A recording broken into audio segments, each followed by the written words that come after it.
ओम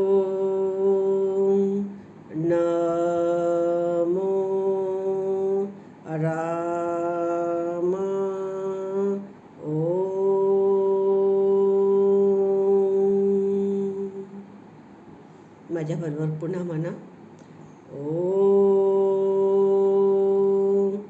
नमो राम ओम.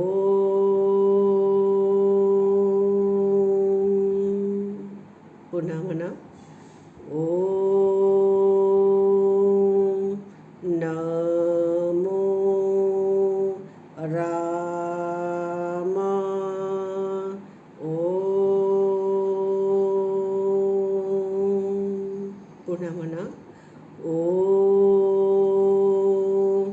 नमो राम ओम. पुन्हा. ओम नमो राम ओम.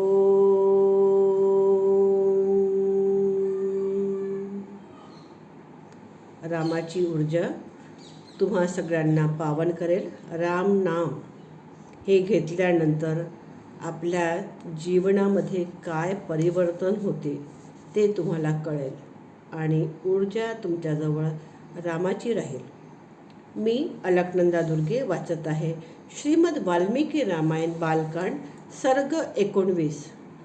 विश्वामित्र यज्ञाकरता रामाची मागणी करतात. राजसिंह दशरथाचे ते विस्तृत आणि अद्भुत भाषण ऐकून महातेजस्वी विश्वामित्राच्या अंगावर आनंदाने रोमांच उभे राहिले. ते म्हणाले, राजसिंह, तुझे बोलणे तुलाच शोभणारे आहे. दुसरा कोणी असे बोलू शकत नाही, कारण तुझा जन्म एका महान कुळात झालेला आहे आणि वशिष्ठासारखे ब्रह्मर्षी तुझे उपदेशक आहे. नृपश्रेष्ठा, माझ्या मनात काय आहे ते ऐक. त्याप्रमाणे करण्याचा निश्चय कर आणि तुझी प्रतिज्ञा खरी करून दाखव. पुरुषश्रेष्ठा, सिद्धी प्राप्त करण्याकरता मी एका व्रताचे अनुष्ठान करीत आहे. मनाप्रमाणे रूप धारण करू शकणारे 2 राक्षस त्यात विघ्न आणत आहे. माझे व्रत बहुतेक पूर्ण होत आले होते, परंतु तितक्यात मारीच आणि सुबाहू हे 2 राक्षस तेथे आले. ते दोघे बलवान आणि सुशिक्षित आहे. त्यावेळेसही शिक्षा ही सगळ्यांसाठी होती आणि यज्ञभूमीवर रक्त आणि मांसाचा वर्षाव केला. पूर्ण होत आलेल्या व्रतांमध्ये असे विघ्न आल्यामुळे माझे श्रम व्यर्थ गेले. मी निरुत्साहित होऊन तिथून निघून गेलो. राजा, त्यांच्यावर क्रोधाविष्ट होऊन त्यांना शाप द्यावा असे मला वाटत नाही, कारण हे व्रत असे आहे की ते सुरू केल्यानंतर शाप देता येत नाही. म्हणून राजसिंह, तुझा सुंदर केस असलेला सत्य पराक्रमी वीर ज्येष्ठ पुत्र राम मला दे. तो माझ्या संरक्षणात राहून आपल्या दिव्य तेजाने विघ्न आणणाऱ्या राक्षसांचा सुद्धा नाश करण्यात समर्थ आहे. मी त्या मुलांचे अनेक प्रकारांनी कल्याण करेन, ह्यात संशय नाही. त्यामुळे त्यांची कीर्ती 3 लोकात पसरेल. ते दोन्ही राक्षस कोणत्याही प्रकारे रामासमोर उभे राहू शकणार नाहीत. रघुकुल उत्पन्न रामाशिवाय दुसरा कोणीही पुरुष त्या दोघांना मारण्याचे साहस करीत नाही. नृपश्रेष्ठा, आपल्या शक्तीची घमेंड करणारे असे ते पापी राक्षस कालपाशाच्या अधीन झाले आहेत.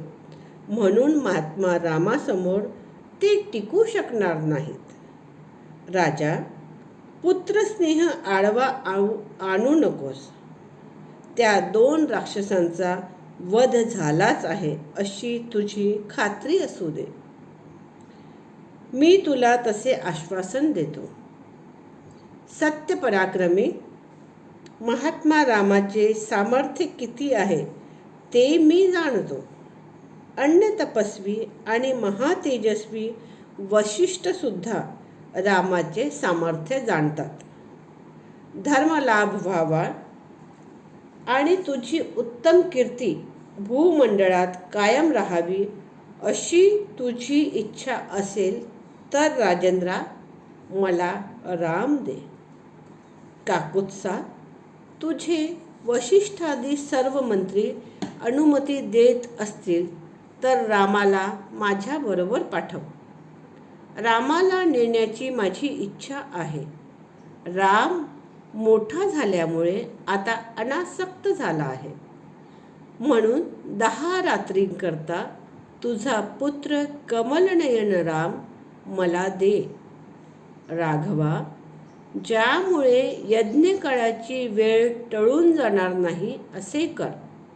तुझे कल्याण असो. तुझ्या मनाला दुःख होऊ देऊ नकोस. असे धर्मार्थयुक्त भाषण करून धर्मपरायण महातेजस्वी बुद्धिमान विश्वामित्रांनी बोलणे थांबवले. विश्वामित्राचे ते चांगले भाषण ऐकून पुत्रविरहाच्या आशंकेने राजेंद्र दशरथाला अत्यंत दुःख झाले. त्याला कंप सुटला व तो मूर्छित झाला. शुद्धीवर आल्यानंतर तो भयभीत व दुःखित झाला. महात्मा दशरथाने विश्वामित्र मुनीचे मन आणि हृदय विदारण करणारे ते बोलणे ऐकले. ते ऐकून त्याच्या मनाला दुःख होऊन तो राजा आसनावरून खाली पडला. धन्यवाद.